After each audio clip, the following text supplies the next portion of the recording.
അധ്യായം 15. ചുങ്കക്കാരും പാപികളുമെല്ലാം അവന്റെ വാക്കുകൾ കേൾക്കാൻ അടുത്തു വന്നുകൊണ്ടിരുന്നു.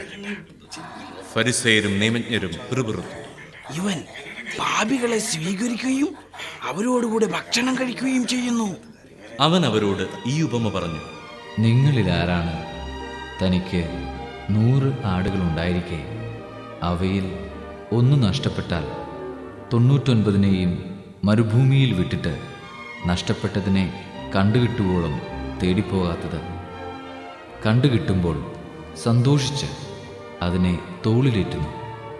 വീട്ടിൽ എത്തുമ്പോൾ അവൻ കൂട്ടുകാരെയും അയൽവാസികളെയും വിളിച്ചുകൂട്ടി പറയും, നിങ്ങൾ എന്നോടുകൂടെ സന്തോഷിക്കുക, എൻ്റെ നഷ്ടപ്പെട്ട ആടിനെ കണ്ടുകിട്ടിയിരിക്കുന്നു. അതുപോലെ തന്നെ അനുതാപം ആവശ്യമില്ലാത്ത 99 നീതിമാന്മാരെക്കുറിച്ച് എന്നതിനേക്കാൾ അനുതപിക്കുന്ന ഒരു പാപിയെക്കുറിച്ച് സ്വർഗത്തിൽ കൂടുതൽ സന്തോഷമുണ്ടാകും എന്ന് ഞാൻ നിങ്ങളോട് പറയുന്നു. ഏതു സ്ത്രീയാണ് തനിക്ക് 10 നാണയം ഉണ്ടായിരിക്കെ അതിൽ ഒന്ന് നഷ്ടപ്പെട്ടാൽ വിളക്ക് കൊളുത്തി വീട് അടിച്ചുവാരി അത് കണ്ടുകിട്ടുവോളം ഉത്സാഹത്തോടെ അന്വേഷിക്കാത്തത്? കണ്ടുകിട്ടുമ്പോൾ അവൾ കൂട്ടുകാരെയും അയൽവാസികളെയും വിളിച്ചുകൂട്ടി പറയും, എന്നോടുകൂടെ സന്തോഷിക്കുവിൻ, എൻ്റെ നഷ്ടപ്പെട്ട നാണയം വീണ്ടു കിട്ടിയിരിക്കുന്നു. അതുപോലെ തന്നെ അനുതപിക്കുന്ന ഒരു പാപിയെക്കുറിച്ച് ദൈവത്തിൻ്റെ ദൂതന്മാരുടെ മുമ്പിൽ സന്തോഷമുണ്ടാകും എന്ന് ഞാൻ നിങ്ങളോട് പറയുന്നു. അവൻ പറഞ്ഞു, ഒരു മനുഷ്യന് 2 പുത്രന്മാർ ഉണ്ടായിരുന്നു. ഇളയവൻ പിതാവിനോട് പറഞ്ഞു, പിതാവേ, സ്വത്തിൽ എൻ്റെ ഓഹരി എനിക്ക് തരിക.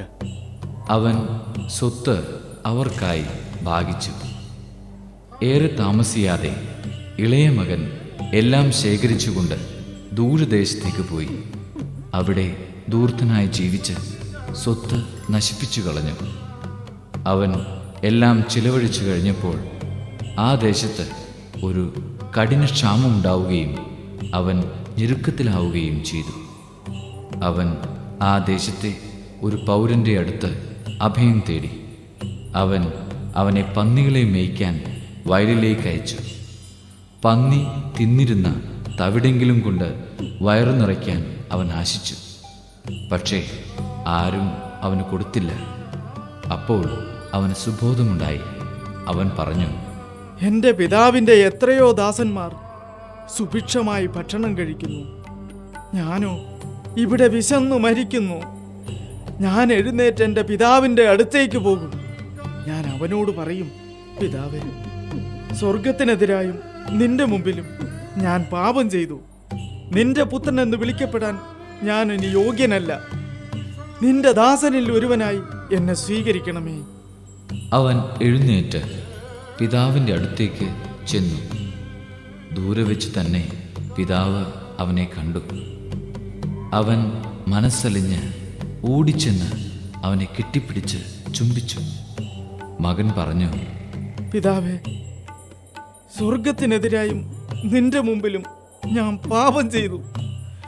നിന്റെ പുത്രനെന്ന് വിളിക്കപ്പെടാൻ ഞാനിനി യോഗ്യനല്ല. പിതാവാകട്ടെ തൻ്റെ ദാസരോട് പറഞ്ഞു, ഉടനെ മേൽത്തരം വസ്ത്രം കൊണ്ടുവന്ന് ഇവനെ ധരിപ്പിക്കുവിൻ. ഇവന്റെ കയ്യിൽ മോതിരവും കാലിൽ ചെരുപ്പും അണിയിക്കുവിൻ. കൊഴുത്ത കാളക്കുട്ടിയെ കൊണ്ടുവന്ന് കൊല്ലുവിൻ. നമുക്ക് ഭക്ഷിച്ചാഹ്ലാദിക്കാം.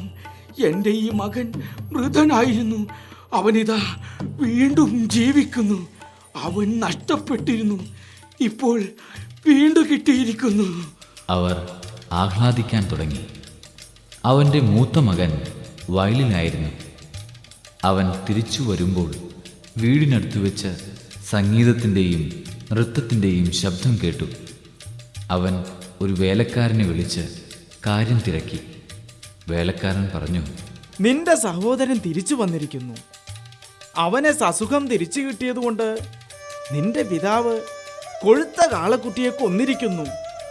അവൻ കോപിച്ച് അകത്തു കയറാൻ വിസമ്മതിച്ചു.